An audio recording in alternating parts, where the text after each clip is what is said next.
बिस्मिल्लाहिर्रहमानिर्रहीम। अस्सलाम वालेकुम नाज़रीन, आप यूट्यूब चैनल देख रहे हैं। मैं इमरान खान हूँ। आर्मी चीफ के स्टेटमेंट के बाद भूचाल आ गया है। आर्मी चीफ का जो स्टेटमेंट था जिसमें उन्होंने औरतों की इज्जत और एहतराम के बारे में बात की और फिर उन्होंने पूछा कि हु आर यू, यानी आप होते कौन हैं। औरतों की इज्जत के बारे में उन्होंने बड़ी बात की आर्मी चीफ ने। और उसके बाद जो पाकिस्तान तहरीक इंसाफ ने और जो अपोजिशन ने बताया कि जनाब जो कुछ औरतों के साथ हुआ मिलिट्री एस्टेब्लिशमेंट की ईमा के ऊपर, और जो इन हुकूमतों ने जिनको मिलिट्री एस्टेब्लिशमेंट की बैकिंग सपोर्ट हासिल है और इन हुकूमतों के ज़रिए से जो कुछ औरतों के साथ किया गया, हुकूमत भी जो है मिलिट्री बैक्ड हुकूमत है, और जो कुछ इन्होंने किया फिर पाकिस्तान तहरीक इंसाफ ने, अपोजिशन ने, पाकिस्तान के आम शहरियों ने, ओवरसीज़ ने वो तमाम रिकॉर्ड निकाल के सामने रख दिया।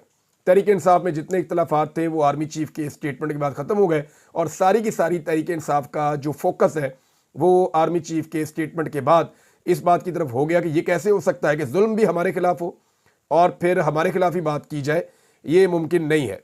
अब इसमें मुख्तलिफ स्टेटमेंट्स हैं, मैं आपके सामने रखता हूँ। मेहरबानो कुरैशी साहिबा वो ये कहती हैं कि क्या पाकिस्तान तहरीक इंसाफ से मुंसलिक खवातीन की इज्जत नहीं है?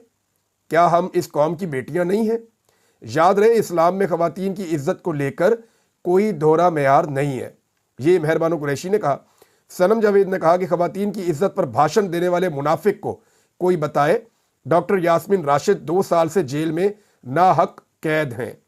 इसके बाद जनाब एक स्टेटमेंट शहर बानो कुरैशी, ये छोटी बच्ची है और पाकिस्तान तहरीक इंसाफ की सबसे कम उम्र कारकुन है। तो इनका कहना है जी कि वाकई इस्लाम ने बहुत इज्जत दी है औरतों को।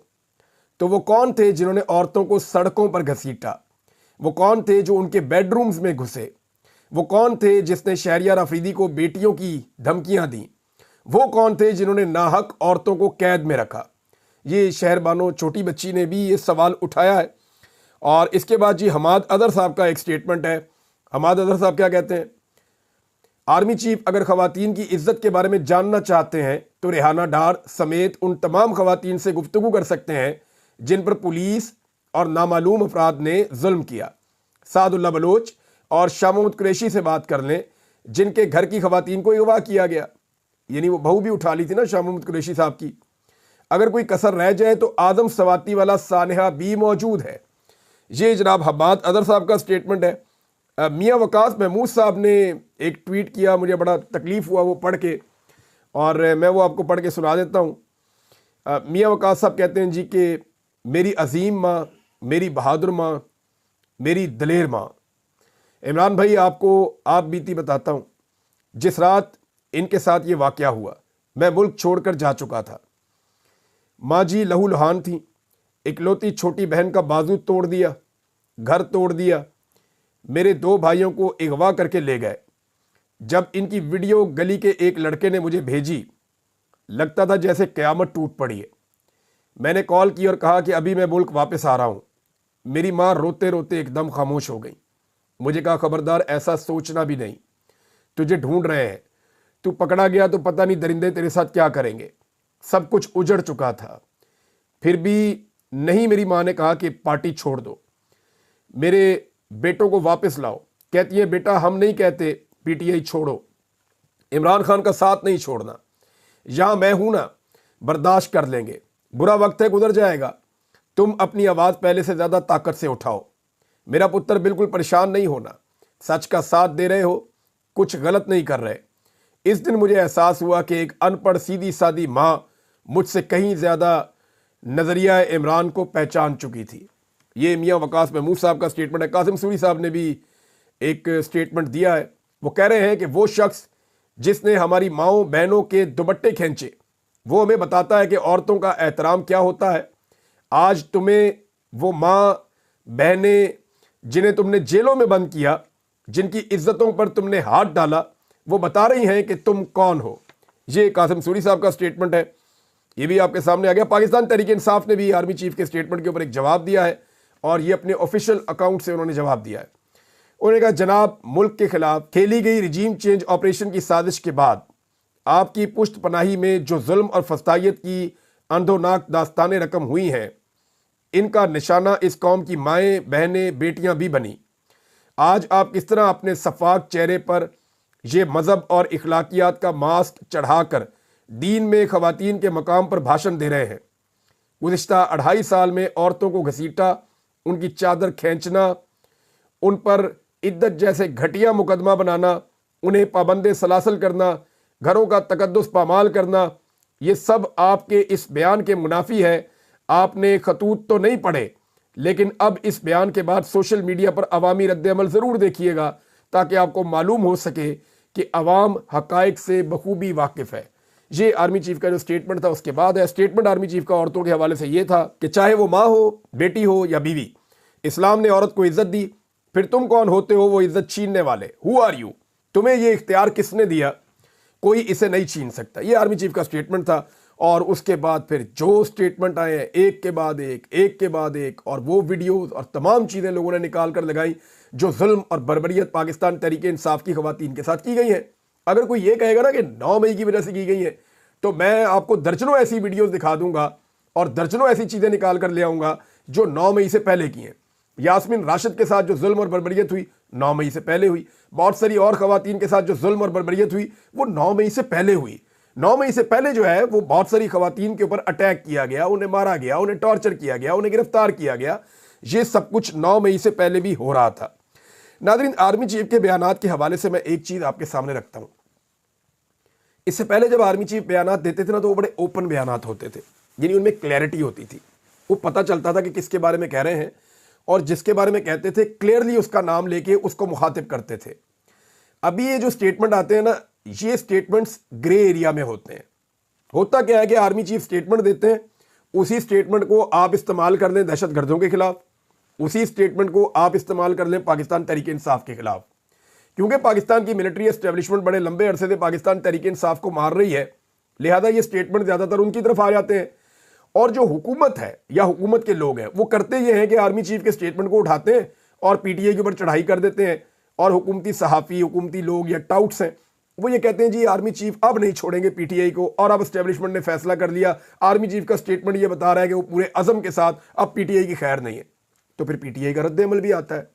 तो मेरे ख्याल में आर्मी चीफ जो स्टेटमेंट देते हैं वो बड़ी क्लैरिटी के साथ होने चाहिए कि आया ये स्टेटमेंट इंडिया के खिलाफ है, या ये स्टेटमेंट अफगानिस्तान के तालिबान के खिलाफ है, या ये स्टेटमेंट टीटीपी के खिलाफ है, दाइश के खिलाफ है, फितनतुल खवारिज के खिलाफ है, या किसी सियासी जमात के खिलाफ है। वो क्लैरिटी जब आएगी ना, जब मुखातिब करके वो कहेंगे, तो फिर ये ग्रे एरिया खत्म हो जाएगा। जो ग्रे एरिया वाले स्टेटमेंट है ना, इनमें प्रॉब्लम हो जाती है। अब आर्मी चीफ का एक और बयान है, और ये बयान बड़ा इंटरेस्टिंग है। मैं पहले आपको बयान पढ़ के सुनाता हूँ उनका, उसके बाद इस बयान के ऊपर जो रद्द-ए-अमल आ रहा है वो भी मैं आपको बता देता हूँ। आर्मी चीफ का स्टेटमेंट है कि जब तक कौम फौज के पीछे खड़ी है, खसूसन हमारे नौजवान, पाक फौज कभी नहीं हारेगी। ये बिल्कुल ठीक बात है। अब अगर आप दुश्मन के साथ लड़ेंगे, दहशत गर्दों के साथ लड़ेंगे, मुल्क की हिफाजत करेंगे, तो कौम बिल्कुल फौज के पीछे क्या, फौज के शाना बशाना खड़ी हो जाएगी। यानी पूरी कौम फौज के शाना बशाना खड़ी होगी जब दुश्मन के साथ फौज लड़ेगी, जब अपनी सरहदों को महफूज बनाएगी, जब दहशतगर्दी के खिलाफ लड़ेगी, जब अपने लोगों की हिफाजत करेगी। तो लोग फौज के पीछे नहीं खड़े होंगे, लोग फौज के शाना बशाना आके खड़े हो जाएंगे। लेकिन जब यही फौज सियासत में मुदाखलत करेगी, यही फौज इंसानी हकूक़ की पामालियाँ करवाएगी, यही फौज अवाम के मैंडेट का एहतराम नहीं करेगी, यही फौज आइन और कानून को अगर तोड़ेगी, तो फिर मैं एक बात आपको कहता हूँ कि आपका स्टेटमेंट है ना कि कौम फौज के पीछे खड़ी है, तो वो बच्चे की बात याद है ना, पीछे देखो, पीछे तो देखो। तो अगर आप सियासत में मुदाखलत करेंगे, आइन और कानून को तोड़ेंगे, और आप जो है वो वही चीज़ें करेंगे जो इससे पहले भी डिक्टेटर्स करते रहे हैं, यानी आप मैंडेट को तस्लीम नहीं करेंगे, इंसानी हकूक़ की खिलाफ वर्जियाँ करवाएंगे, तो जब ये सारी चीज़ें होंगी ना, तो फिर कौम, आप कह रहे हैं पीछे खड़ी है, तो पीछे देखो, पीछे तो देखो, पीछे नहीं खड़ी। फिर कौम पीछे तब खड़ी होगी जब, पीछे क्या, शाना बशाना खड़ी होगी जब दुश्मन के साथ फौज लड़ेगी। लेकिन जब फौज को इस्तेमाल किया जाएगा या एजेंसियों को इस्तेमाल किया जाएगा अपने लोगों के खिलाफ, जैसा कि किया गया है, यानी मैं इंडिया के साथ जब, या किसी और मुल्क के साथ, या किसी दुश्मन के साथ फौज लड़ेगी तो उसके साथ खड़ा हूंगा। लेकिन अगर मुझे ही उठा के हुकूमत खाने में डाल देगी, तो फिर मैं कहाँ खड़ा हूंगा? फिर तो ना मैं खड़ा हूंगा, ना मेरे घर वाले खड़े होंगे, ना मेरे दोस्त खड़े होंगे, ना मेरे शहर के लोग खड़े होंगे, ना मेरे मुल्क के लोग खड़े होंगे। वो नहीं खड़े होंगे। पीछे देखो, नहीं खड़ा है कोई। ये वो बच्चे वाली जुबान के अंदर मैं बता रहा हूँ ताकि आसानी से समझ आ जाए सबको। अब नाजरीन, मुराद सईद साहब ने 2-3 स्टेटमेंट दिए हैं, वो स्टेटमेंट्स मैं आपके सामने रखता हूँ। एक तो उन्होंने शुक्रिया अदा किया पाकिस्तानियों का। उन्होंने कहा जी करक की अवाम अपने अमन के लिए निकल आए हैं, अब आपका काम है कि इनकी आवाज़ हर जगह पहुंचाना। जब सिक्योरिटी के जिम्मेदारान पार्लिमान, अदलिया, मीडिया, इलेक्शन कमीशन और दीगर इदारे फतह करने के बाद चलगोज़े की काश्त और खेती बाड़ी में मसरूफ़ हों, जब उनकी तमाम तवानाइयाँ मुल्क के मकबूल तरीन लीडर और उनकी पार्टी को कुचलने और उनके खिलाफ बयानियाँ बनाने में मसरूफ़ रही हों, जब हिफाजत करने वालों से ही आपको ख़तरा हो, तब आपको अपना अमन खुद बहाल करना पड़ता है। जब आग घर की दहलीज पर हो और आग बुझाने वाले आग भड़का रहे हों, तो अपने घर और अपने प्यारों को खुद बचाना पड़ता है। मेरे पाकिस्तानियों, ये मुल्क हमारा है, ये घर हमारा है और हमने मिलकर तमाम सियासी वाबस्तगियों, ज़ात पात, कौमियत से बालातर होकर इसको बचाना है। 2022 में जब मालाकंड, स्वात, दीर, बुनेर में ये जंग लाई गई थी तो 2 मरतबा हमने अपने जोरे बाजू से इनको निकाला था। अब साबका फाटा और जनूबी इजला से इनको निकालने का अज़म करना है। करक आगाज़ है। मेरे मोहम्मद, बाजोड़, लकी मरवत और वज़ीरिस्तान, टांक, डीए खान और खैबर के गैरतमंदों, तैयार रहो। इंशाअल्लाह जल्द मिलकर वहां भी अमन के परचम के साए तले निकलेंगे और फिर दीर, बाजोड़ से लेकर बलूचिस्तान तक सबको मुत्तहिद करके पिंडी इस्लामाबाद का रुख करेंगे। आपने चौकीदारी छोड़कर सियासत शुरू कर दी है। हमने फिलहाल अमन का परचम थामा है। इससे कबल के आपका काम कौम संभाल ले। अपने मोर्चों पर वापस जाओ। अपने डालनों के लिए हमें आग में मत धकेलो। हमारे घर, हमारी जानें, हमारे बच्चे, हमारा मुस्तकबिल बराए फरोख्त नहीं है। ये जनाब स्टेटमेंट है मुराद सईद का, बहुत इंपॉर्टेंट और बड़ा सख्त स्टेटमेंट है। और वो फौज से ये कह रहे हैं कि आप अपने मोर्चों में जाइए, हमें अमन चाहिए और दीगर चीज़ों के अंदर जो मुदाखलत कर रहे हैं वो मुदाखलत ना करें। पाकिस्तान की देखें होता क्या है, फौज की मुदाखलत बड़े लंबे अरसे से चल रही है, लेकिन डिक्टेटरशिप के दौर में भी ऐसी मुदाखलत नहीं होती थी जैसी मुदाखलत अब हो रही है। यानी सब ये जानते हैं कि मुल्क को कौन चला रहा है, किस तरह से चल रहा है, एजेंसियों का किरदार क्या है। यहाँ पे ख़वातीन को अगवा किया गया, बच्चों को अगवा किया गया, टॉर्चर किया गया, सहाफ़ियों को अगवा किया गया, शायरों को अगवा किया गया, हर तबके के लोगों को दबाया गया, कुचला गया। और अभी ये जो मैं आपको बता देता हूँ कि आर्मी चीफ का एक स्टेटमेंट आया है और उसके बाद जिस तरह का उसके ऊपर रद्द-ए-अमल आया है, इस रद्द-ए-अमल के बाद आप ये देखेंगे कि दोबारा से सोशल मीडिया को कुचलने के लिए, सहाफ़ियों को और जितनी भी आवाज़ें हैं एक्टिविस्ट की, उन तमाम को कुचलने के लिए दोबारा एक क्रैकडाउन किया जाएगा और इसका गुस्सा उतारा जाएगा। क्योंकि पाकिस्तान में जो है ना, वो इस ओहदे पे बैठे हुए आदमी को बर्दाश्त नहीं होती तनकीद। बर्दाश्त, ताकत बहुत है ना, बहुत बड़ी ताकत है। बंदूक आपके हाथ में है, बूट आपके पैरों में है, तो ताकत बेशुमार है। तो जब ताकत का नशा चढ़ा होता है तो जो मर्जी करो, इसको उठाओ, गायब कर दो, उसको उठाओ, इधर ले जाओ, उसको उठाओ, ये कर दो, इसके साथ ये कर दो। और ताकत के नशे में आदमी घोड़े के ऊपर सवार होता है, लेकिन जब घोड़े से उतरता है तो पता चलता है परवेज मुशर्रफ 2 कमरों के फ्लैट में सिसक सिसक के मरा है और हम सब ने एक दिन मर जाना है और जाके अल्लाह को जवाब देना है।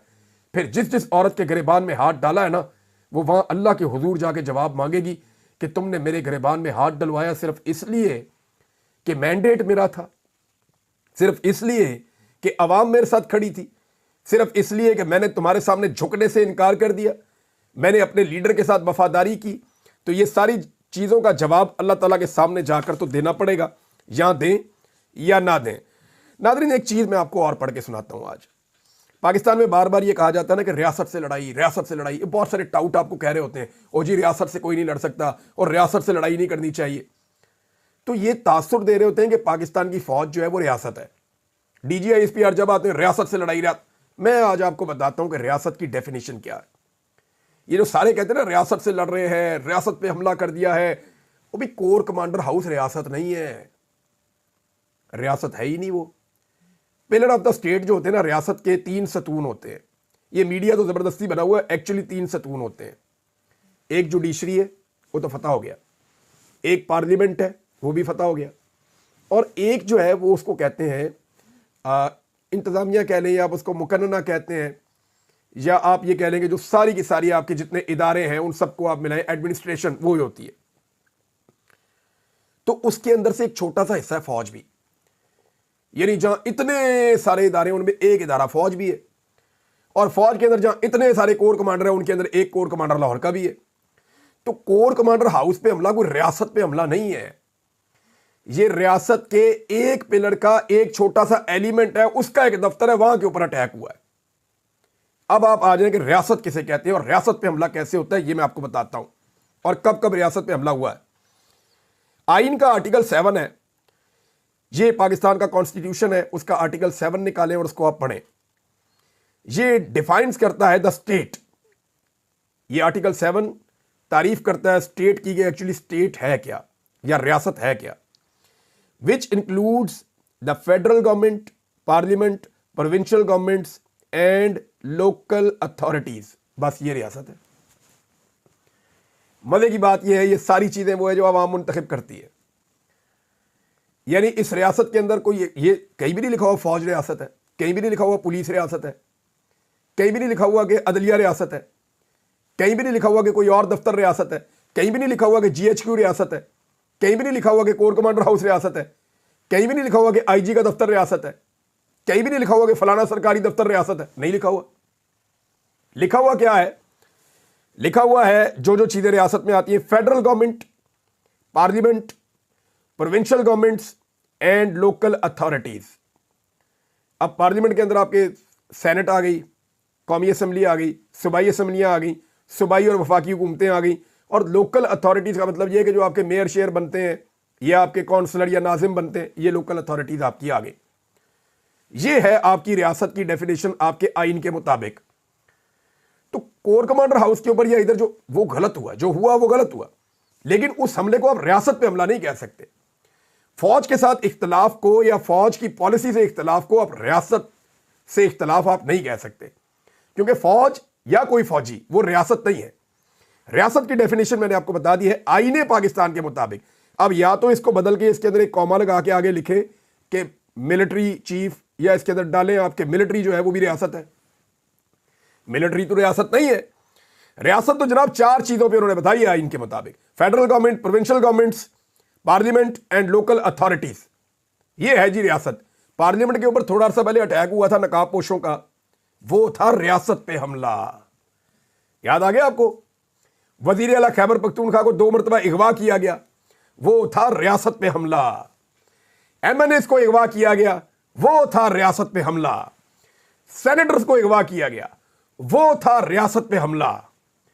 हुकूमत जाली बनाई गई, अवाम के मैंडेट के खिलाफ जाली एक पूरा सिस्टम लाकर खड़ा किया गया, तो वो था रियासत पे हमला। इसको कहते हैं रियासत पे हमला। रियासत क्या है, पहले उसकी डेफिनेशन को आप समझें। तो पाकिस्तानियों को जो ये एक धोखा दिया जाता है ना कि चंद लोग रियासत हैं या एक इदारा रियासत है, तो ऐसा नहीं है। रियासत क्या है फिर याद रखें आप, वफाकी हुकूमत और सूबाई हुकूमतें और आपकी पार्लियामान और आपकी लोकल बॉडीज या अथॉरिटीज, ये आपकी रियासत। एक काउंसलर जो है ना वो भी रियासत का नुमाइंदा है, रियासत है। आप उसके ऊपर अटैक नहीं कर सकते। सरकारी अफसर किधर से रियासत आ गए? वो तो जो रियासत के सतून है उनके अंदर से एक सतून है, उस सतून का एक छोटा सा हिस्सा है कोई सरकारी ऑफिसर, चाहे वो कितने भी ग्रेड का हो। तो ये चीज आप क्लियर कर लें। एक और चीज है नादरीन, एक चोरी पकड़ी है पंजाब हुकूमत की, अजहर मशवानी साहब ने पकड़ी है। इतनी दूर बैठ के बरतानिया में उन्होंने चोरी पकड़ी है पंजाब के अंदर। तो यानी मैं एक अजीब चीज देख रहा हूं कि मरियम नवाज के लिए ना, जो पंजाब में पाकिस्तान तहरीक इंसाफ है, उन्होंने एक रूम क्रिएट किया हुआ है, क्योंकि पाकिस्तान की एस्टेब्लिशमेंट मरियम नवाज को बनाना चाहती है आने वाले वक्त में कि ये हमारी वजीर आज़म बनेगी। और वो आप देख भी रहे हैं, उनकी फुल टाइम ट्रेनिंग हो रही है। पाकिस्तान के मीडिया को ऑर्डर किया गया है कि मरियम नवाज को अच्छा अच्छा दिखाना है। ये भी ऑर्डर किया गया है इसके खिलाफ खबर कोई ना जाए। मीडिया को अच्छा डंडा दिया हुआ कि जनाब मरियम नवाज दी गेम चुको, हालांकि टके का काम नहीं किया। लेकिन हैरत मुझे होती है पाकिस्तान तहरीक इंसाफ के ऊपर, और खासतौर पर जो पंजाब की पाकिस्तान तहरीक इंसाफ है, सिर्फ वो खैबर पख्तूनख्वा से मुजम्मल असलम या वो वज़ीर आला के भाई फैसल अमीन या 1-2 और लोग, वो वहां से जवाब देते हैं पंजाब हुकूमत को, और तो कोई बात ही नहीं करता, पंजाब हुकूमत को जवाब ही नहीं देता। इन्होंने स्कूल प्राइवेट कर दिए, इन्होंने अस्पताल प्राइवेट कर दिए, इन्होंने डॉक्टर नौकरियों से निकाल दिए, अस्पतालों में इलाज नहीं मिल रहा, दवाइयाँ जो है वो मिल नहीं रही, महंगाई इन्होंने कई गुना बढ़ा दी है, किसान को मजदूर को इन्होंने रोल के रख दिया है, आम आदमी की जिंदगी इन्होंने अजीरन कर दी है, लॉ एंड ऑर्डर के सीरियस मसाइल हैं, किसी चीज के ऊपर बात ही नहीं कर रहे। आप बिल्कुल फ्री हैंड मरियम नवाज को पाकिस्तान तहरीक इंसाफ की जो पंजाब की क़यादत है उसने दिया हुआ है। आलिया हमजा साहबा ने कुछ फैक्ट्स जारी किए हैं, वो इस पे काम करना चाहती हैं, लेकिन जो एक्चुअल की आदत है या तो वो जेलों के अंदर बंद है और जो बाहर है वो जो रूपोश है वो काम नहीं कर रहे इसके ऊपर। तो मरियम नवाज की जो पंजाब गवर्नमेंट है इसको एक्सपोज करना इतना ही जरूरी है जितने बाकी काम जरूरी है, लेकिन क्योंकि उसके ऊपर एक सख्ती की गई है, मुझे ऐसा लगता है यहां पे एक कंप्रोमाइज एक पोजीशन है कि उसके ऊपर कोई करता ही नहीं है कुछ। मुझे अच्छी तरह याद है इमरान खान साहब के दौर में 80 रुपए की चीनी हो गई थी, तो इन्होंने नाच नाच के घुंघरू तोड़ दिए थे कि जनाब 80 रुपए किलो चीनी हो गई, चीनी चोर चीनी चोर चीनी चोर के नारे लग गए थे। अभी शहबाज शरीफ साहब की पॉलिसी की वजह से आपकी चीनी गुज़िश्ता 2 महीनों में, ये पंजाब और वफाक दोनों जिम्मेदार हैं इसके लिए, 2 महीनों के ऊपर चीनी की आपकी 2 महीनों में चीनी की कीमत आपकी 22 रुपए बढ़ी है, 22 रुपए 40 पैसे, ये 2 महीने के अंदर बढ़ी है। और अब चीनी 160 रुपए किलो पे चली गई है। वो 80 रुपए के ऊपर इमरान खान साहब को चीनी चोर कह रहे थे और आज 160 रुपए किलो हो रही है रमजान से पहले, और रमजान में ये और महंगी हो जाएगी। तो इसके लिए जिम्मेदार कौन है? इसके ऊपर कोई आवाज ही नहीं उठा रहा, कोई इसके ऊपर बात ही नहीं कर रहा। मेरे ख्याल में थोड़ी जुर्रत पैदा करनी पड़ेगी पाकिस्तान तहरीक इंसाफ को पंजाब में, और जो रियल मसाइल है अवामी उनको उठाना पड़ेगा, चाहे वो किसानों के हो, चाहे वो मजदूरों के हो, चाहे वो आम आदमी के हो। जो बिलों में झूठ बोला गया, आम आदमी के इशू को जब तक आप नहीं उठाएंगे आप उसको अंगेज नहीं कर सकते। इन्होंने आवाम की कमर तोड़ दी है, लेकिन आवाम की बात करने वाला कोई नहीं है। आवाम की बात करनी पड़ेगी। अदर मशवानी साहब ने जो चोरी पकड़ी मैं आपको बता देता हूं। मरियम औरंगजेब ने जनाब ट्वीट करके कह दिया कि जी लाहौर को ऑक्सीजन हब बनाने लगी है मरियम नवाज। दरिया रावी के किनारे 978 एकड़ पर जंगल उगाने की मुहिम का आगाज है। 144 एकड़ पर पहले 1,05,000 दरख्त लगाए जा चुके हैं। मजमूई तौर पे ये हदफ है हमारा। शजरकारी नहीं लाहौर के मुस्तकबिल की जमानत है। स्मोक और फजाई आलूदगी का ये कर देंगे वो कर देंगे, शजरकारी मुहिम में अपना किरदार सबको अदा करना होगा। लेकिन अदर मशवानी ने पकड़ा और एक पुरानी ट्वीट लगाई, उसमें उन्होंने बताया कि वज़ीर-ए-आज़म इमरान खान आज दौरा लाहौर में क्लीन एंड ग्रीन पाकिस्तान के विजन के तहत दुनिया के सबसे बड़े मियावाकी जंगल का इफ्तिताह करेंगे। दरिया रावी के किनारे लगाए गए जापान तर्ज के इस जंगल में 1,60,000 से ज़ायद पौधे लगाए गए। नाज़रीन, प्रोजेक्ट था इमरान खान का, इसका दोबारा इफ्तिताह ये लोग करने जा रहे हैं। मशवानी साहब लिखते हैं, और ये पुरानी ट्वीट है इमरान खान साहब के दौर की। मशवानी साहब लिखते हैं कि शर्म इन लोगों के पास से भी नहीं गुजरी है। अजली चोरों ने पहले चोरी से हुकूमत ली और अब हर रोज़ इमरान खान के मंसूबे चोरी करके अपनी तख्तियाँ लगाते फिरते हैं। अब तक के लिए इतना ही। अपना ख्याल रखिएगा, अपने इस चैनल का भी। अल्लाह हाफ़िज़।